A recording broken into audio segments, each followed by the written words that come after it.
I sat down on the white-painted wooden chair, facing my parents and my two younger brothers in the familiar kitchen I once considered home. The aroma of pot roast and garlic bread filled the air, evoking memories of family dinners from my childhood. But tonight, something felt different. Nathan and Lucas, my twin brothers, leaned back in their chairs, their expressions triumphant. My parents, David and Margaret, exchanged a quick glance before my mother spoke, her voice carefully composed. "We want to talk to you about an important decision." I set my fork down, feeling the tension rise within me. "We've finalized our will," my father continued, his tone steady but lacking its usual warmth. "And we want you to hear it from us now, so there's no confusion later." Nathan leaned back, crossing his arms over his chest, a smug smirk forming on his lips. "To put it simply, everything goes to us." I froze. "What?" Lucas repeated it, his tone light, as if delivering an unimportant announcement. "Mom and Dad are leaving this house, the beach condo, and all their assets to us. You get nothing." The room suddenly fell silent, except for the distant hum of traffic from the quiet suburban street outside. I turned to my mother, hoping she would deny what I had just heard. But she only gave a small, firm nod. "We think this is for the best," she said, clutching the napkin in her lap. "You have a stable career, a solid income, but Nathan and Lucas are still finding their way. They need more support." I turned to my father, waiting for an explanation, some sign of hesitation, but he simply stared down at his glass of water, avoiding my gaze. Pain surged through my chest, mixed with rising anger. I had done everything for them.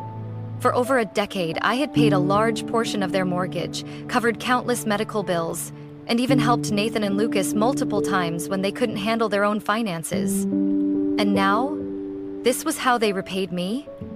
So after everything I've done, you've decided I don't deserve anything? My voice wavered despite my efforts to keep it steady, but I couldn't hide the deep hurt behind my words. My mother sighed, her eyes filled with disappointment. "Evelyn, you always make everything about money." I clenched my hands under the table, the sharp sting of betrayal piercing through me. "It's not about money," I said, trying to keep my voice calm. "It's about fairness, about how I've always been there whenever you needed me. But now, just because I'm independent, because I don't rely on you, I have no value to this family?" Nathan let out a short laugh, shaking his head. "You're being dramatic. No one forced you to help. You just liked playing the martyr." Lucas chuckled too, amusement flickering in his eyes. "Maybe you thought if you threw enough money at us, Mom and Dad would finally love you as much as they love us?" His words hit me like a slap across the face. I turned to my parents, waiting for them to correct him, to reprimand him for his cruelty. But nothing. They stayed silent. And in that silence, I understood everything. I swallowed hard, the pain swelling in my throat. Taking a deep breath, I steadied myself. "All right," I said, my voice even. "If that's your decision, then I have one of my own." Nathan raised an eyebrow. "Oh? And what's that?" I pushed my chair back and stood up, my heart pounding.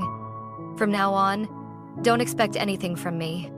I turned away from the dinner table, leaving behind their stunned expressions. The scent of pot roast and garlic bread, once comforting, now felt empty and meaningless. As I walked out the door, no one stopped me. No one called my name. No hesitation. And I knew, in that moment, everything had changed.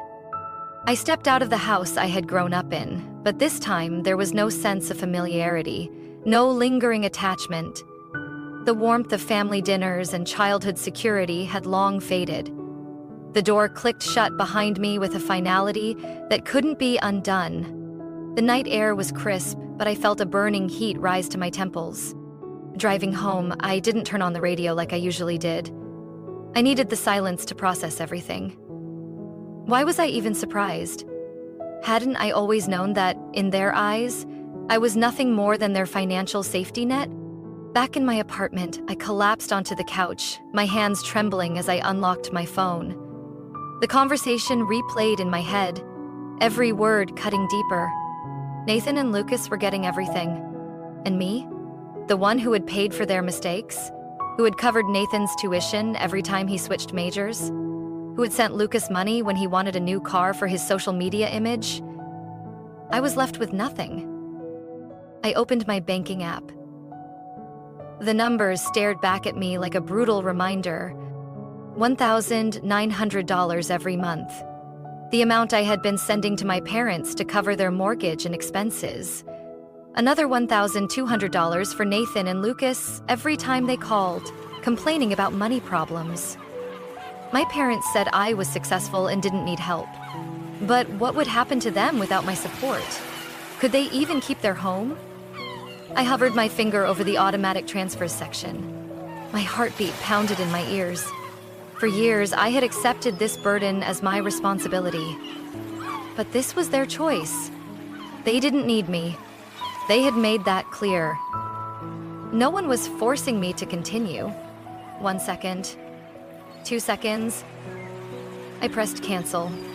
A notification popped up. Recurring payments successfully stopped.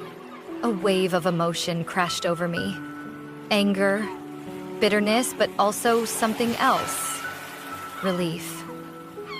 I set my phone down, sinking into the couch, feeling a weight lift off my shoulders that I had carried for far too long. That night, I couldn't sleep. I lay awake, replaying the past years in my head. The vacations I had turned down to cover their mortgage, the late nights working overtime to send Nathan tuition money, the sacrifices I had made believing they mattered. But now that I needed just 1 ounce of recognition, one sign that I was appreciated, they couldn't even give me that. The next morning, my phone rang non-stop. Ma? I hesitated before answering. Evelyn, did you cancel this month's payment?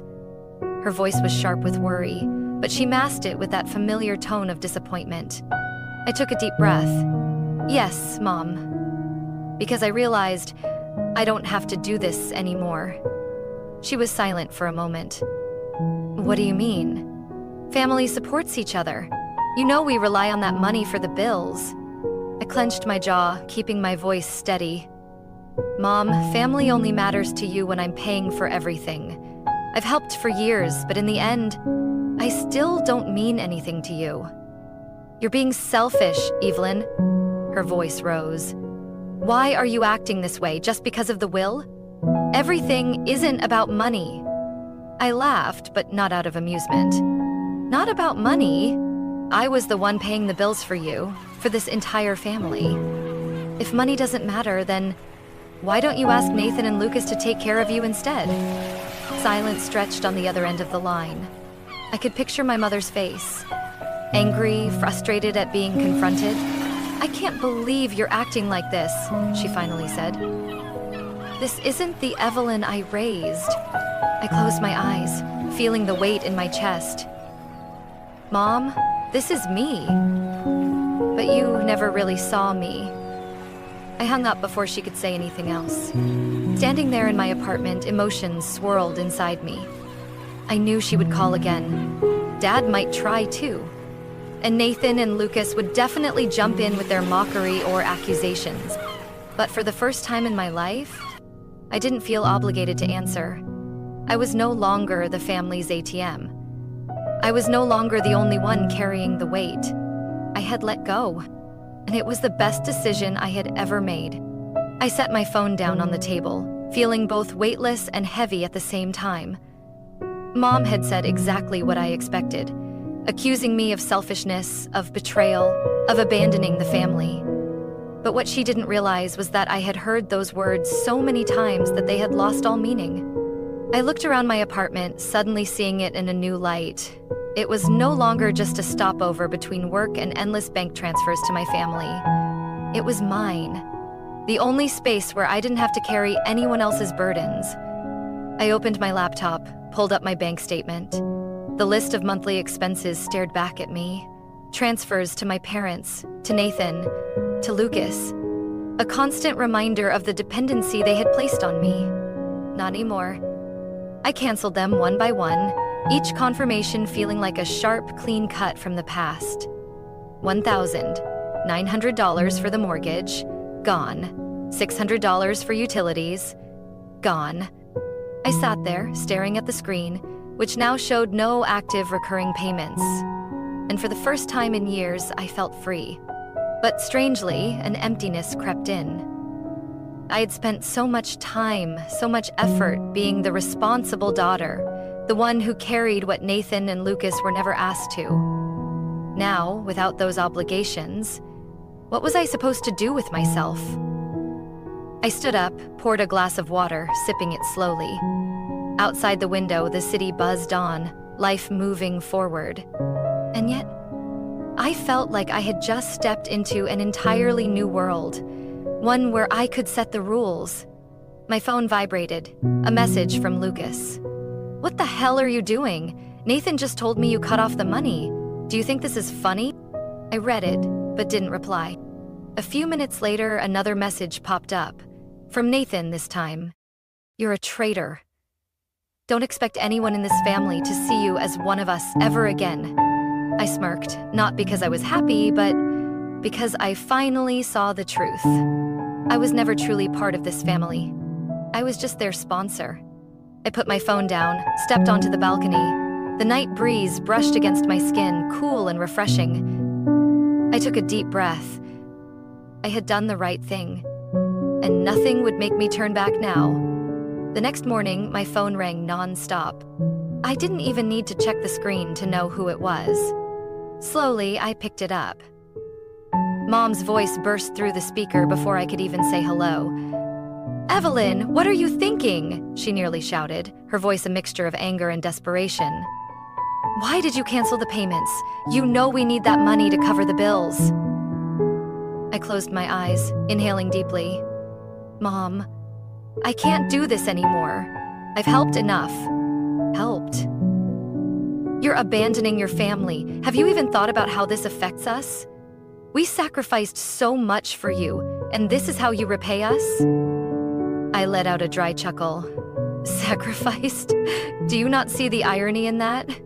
If I owe you for raising me, haven't I already paid you back by funding this entire family? Mom hesitated, but then her voice turned sharper. You've changed, Evelyn. You let money control you. No, Mom, you let money control you, I replied, my voice surprisingly calm. But I'm not your personal bank anymore. She exhaled loudly and hung up without another word. I stared at the screen.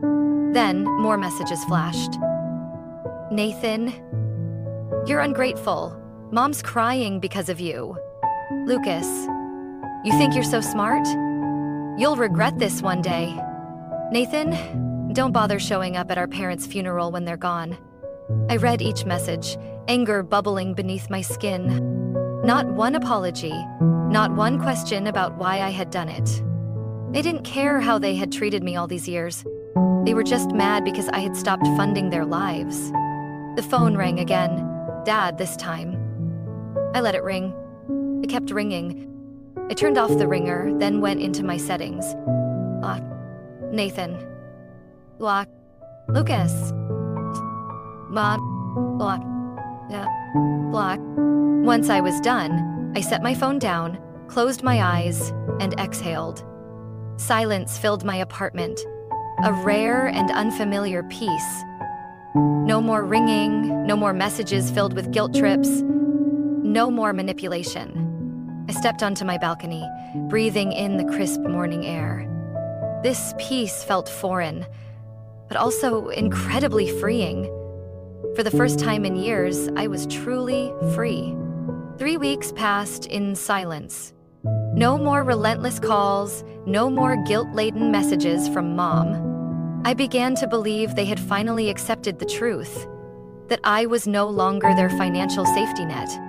Then, on a Friday evening, a message appeared on my screen. Family meeting, tomorrow at 7 p.m. Don't be late. Short, cold, no explanation.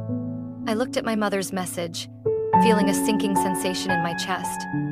A part of me wanted to ignore it, but another part, smaller yet persistent, whispered that maybe this was the last chance for things to get better.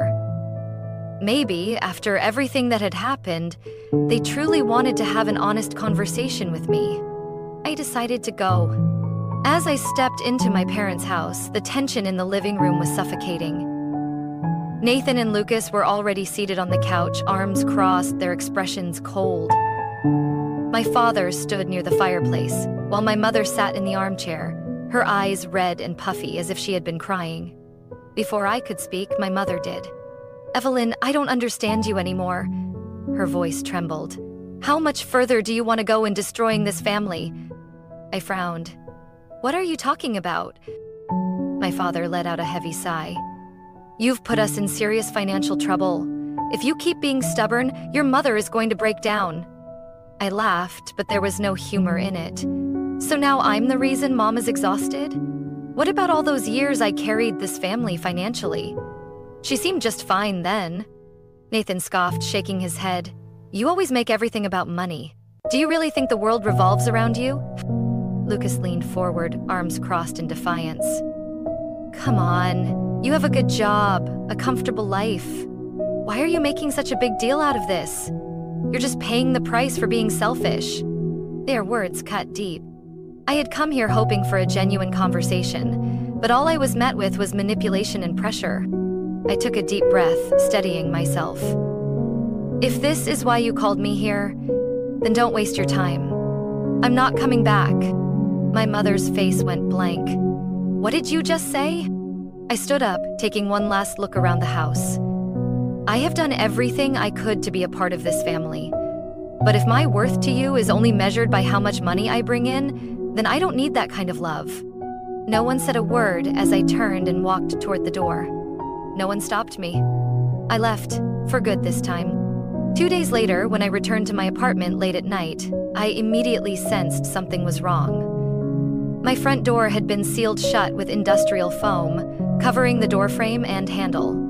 I reached out and touched the hardened material, solid and cold. Someone had done this on purpose. I took a step back, my heartbeat pounding in my ears. This wasn't some harmless prank. This was an intentional act to keep me out of my own home. Without hesitation, I grabbed my phone and checked the hallway security camera. I fast-forwarded through the footage from earlier that evening. And then, there it was. Lucas, wearing a baseball cap and a hoodie, but his posture and stride were unmistakable. He smirked as he held the foam spray can, carefully filling every crack and crevice of my door. My hands trembled with rage. I didn't hesitate. I called the police. When the officers arrived, I handed over the footage as evidence. One of them nodded as he watched the video. "Do you want to press charges?" I gripped my phone tightly, a chill running down my spine. If I let this go, it would only escalate. Lucas wasn't just angry. He was willing to cross the line to retaliate. I took a deep breath, my gaze firm. I want him held accountable. The next day, my phone rang again. I ignored it. Then Dad. Then Nathan. Finally, I picked up. "Evelyn, your brother got called in by the police. How could you do this to your own family?" My father's voice was harsh. I responded calmly. "Lucas vandalized my property. If he doesn't want to face charges, he needs to pay for the damages." My father's tone dropped. "How much?" I didn't hesitate. $3,000. How could you extort your own brother like this? I let out a dry chuckle. "It's not extortion, Dad. It's called consequences." The next morning, my account received a $3,000 transfer, with a bitter note attached. "I never want to see you again." I read the message and felt nothing. A notification lit up my phone. A message from a distant relative. "Evelyn, is this true? People are saying you abandon your family even though they're struggling." I frowned. Another message came in. "Evelyn, how could you cut off your parents and brothers like this? They took care of you your whole life." I opened social media and immediately understood what was happening. My mother had been spreading a completely false story. She had written a long Facebook post claiming that I had turned my back on my family in their time of need, that I was selfish, only cared about myself, and had left my aging parents and struggling brothers with nothing. People who didn't know the full story flooded the comments. offering sympathy to her and vilifying me. I scrolled through the responses. So sad when successful children forget where they came from. Parents sacrifice everything for their kids, and this is the thanks they get? Evelyn must have let money get to her head. Anger flared in my chest, not because of the stranger's passing judgment, but because my own family had rewritten the narrative, turning me into the villain. They didn't mention that I had paid the majority of my parents' mortgage. They didn't say that I had covered tuition bills and even personal expenses for Nathan and Lucas. They left out the fact that Lucas vandalized my apartment and that I had to call the police to protect myself. They only painted the image of a heartless daughter who turned her back on her family. I sat in silence for a few minutes, thinking, should I stay quiet? Ignore everything and let them control the narrative? No, I had endured their manipulation for far too long. I opened my app and tapped on New Post. If my family wants to make this public, then let me tell the truth. And I started writing. I laid it all out. Every dollar I had sent over the past 10 years. The money I had spent to help them keep their house, pay for tuition. Even the funds Nathan and Lucas used for new cars and vacations. I spoke about how they had always seen me as an ATM, not as a daughter or a sister. I exposed how Lucas had sealed my apartment door with industrial foam, forcing me to involve the police. I didn't turn my back on my family. My family never saw me as part of them, unless I was bringing in money. And now, I choose to stand up for myself. I hit post. Within hours, my post caused an uproar. Relatives started asking questions. Some commented surprised because they had never heard these things before. An aunt messaged me privately, asking if it was true that I had financially supported my family for years. Some extended family members even began calling out my mother for twisting the truth. But the strongest reaction came from my immediate family. Mom called immediately. I answered. Her voice was so furious she was nearly incoherent. Evelyn, what the hell did you just do? I remained calm. I told the truth, Mom. If you have the right to tell your version, so do I. She was breathless. You're humiliating this family. Your father is so ashamed he won't even leave the house. Have you thought about how this makes Nathan and Lucas feel? I clenched my phone tightly. Did they think about how I felt when Lucas vandalized my home? Did they think about me when I was breaking my back to pay their bills? She went silent. But then, as always, she twisted the situation. You're destroying this family. Her voice grew cold. If you do this, don't expect to come back. We are no longer family. I closed my eyes and took a deep breath. Mom, you destroyed this family, not me. And I hung up. No tears, no regret. For the first time in my life, I felt relief. I had lost my family, but maybe they were never truly my family to begin with. That phone call with my mother was the last time I heard her voice. After my post, my family went completely silent. No more angry messages from Nathan, no more furious calls from my father. All contact was severed, as if I had never existed to them. But this time, I didn't feel guilty. I was free. At first, the silence felt unfamiliar. The evenings I used to spend solving my family's financial problems were now mine. No more desperate late-night calls.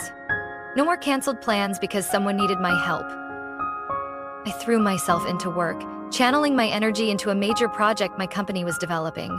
With laser focus, I not only completed it ahead of schedule, but also secured a promotion. On the day I received my promotion letter, I stood in my new office, looking out over the city through the floor-to-ceiling windows, feeling proud. For the first time in my life, I could enjoy my success without feeling obligated to share it with anyone. And then, I decided to travel. I had always dreamed of taking a long trip, but every time I thought about spending money on myself, I was pulled back into my responsibility. But now, nothing was holding me back. I booked a ticket to Italy. When the plane landed in Florence, I felt like I was stepping into an entirely new world. The cobblestone streets, the outdoor cafes filled with the scent of espresso, the historic buildings whispering stories of the past, it all made me feel more alive than ever before. I wandered through Florence's narrow alleyways, spent hours in museums marveling at Renaissance paintings I had only seen in books. I ate the freshest pasta of my life, sipped rich red wine as the sun set over the terracotta rooftops. I was no longer the person who constantly worried about others. I was no longer my family's bank account. I was just me. One late afternoon, I was sitting in a small cafe near Piazza della Signoria, enjoying a hot cappuccino. "You seem to really like this place." I looked up, meeting the warm gaze of a stranger. He had light brown hair, a relaxed smile, and an effortless confidence. "I think I just fell in love with this city," I replied with a small smile, taking a sip of my coffee. He pulled out a chair and sat across from me without asking, as if we had known each other for years. "Me too," he said. "This is my third time coming back." I raised an eyebrow. "A loyal traveler, huh? You could say that. My name's Alex. Evelyn." We talked for a long time. He was from New York, worked in interior design, and had a deep passion for European architecture. His voice was calm, steady, sometimes laced with effortless humor.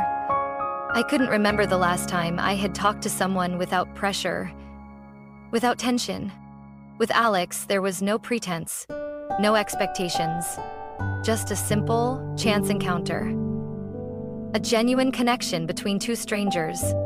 As I stood up to leave, he smiled. "If you ever want company while exploring Florence, I'd be happy to join you." I hesitated for only a second before nodding. "I think I'd like that." The next few days felt like a dream. Alex and I wandered through local markets, sampled gelato, and walked along the Arno River as the golden sunset painted the sky. He didn't ask about my family. He didn't probe into my past.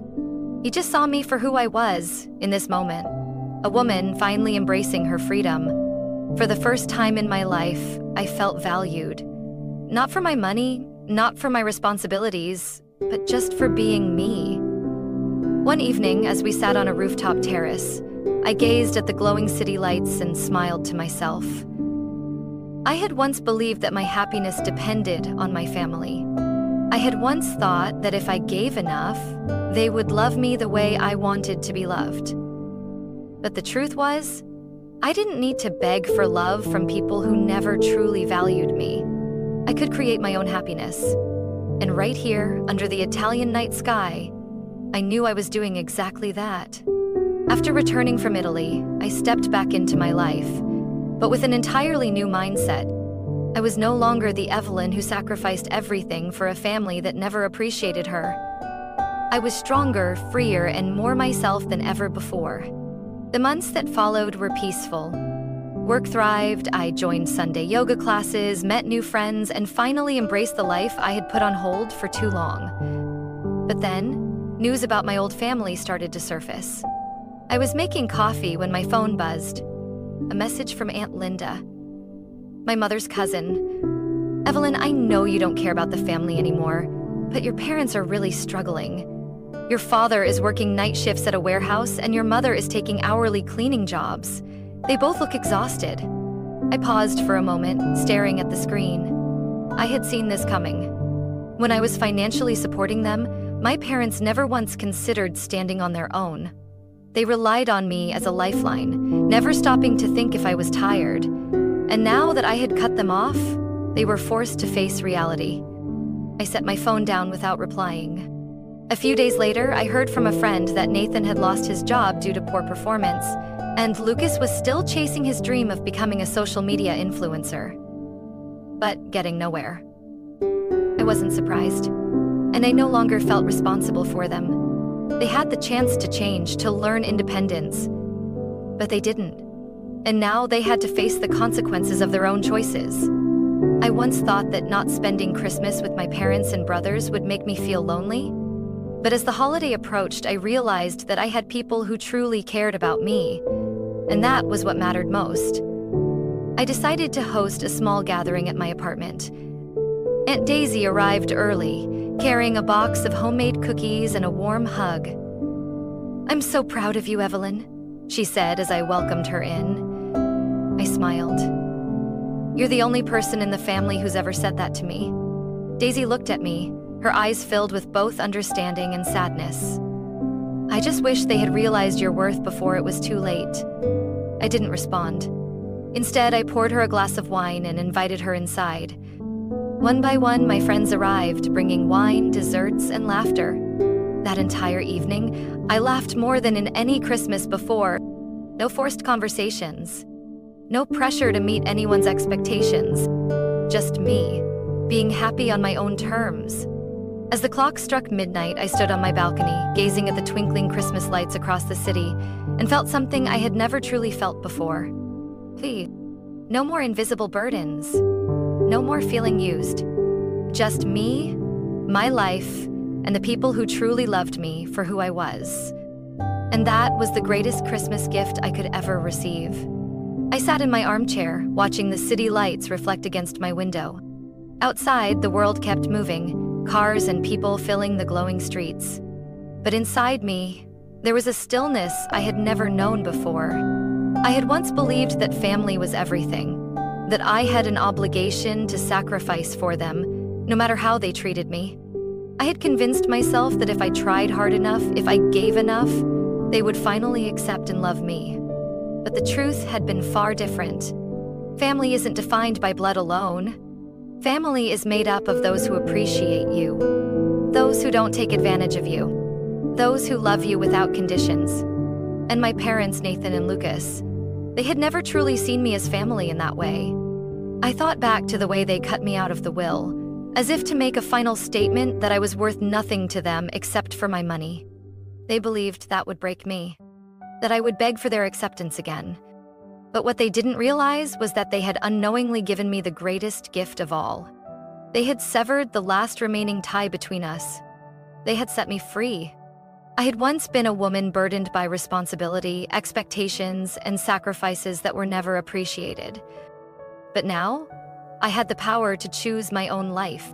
I could go anywhere, do anything, and never again worry about a call demanding money or a guilt trip for not obeying their wishes.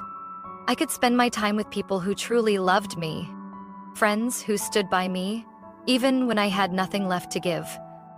Aunt Daisy, who had quietly supported me all along. I could love and be loved freely, in a way I had never experienced before. My eyes drifted to my phone on the table. There were no missed calls from my family. They had let me go.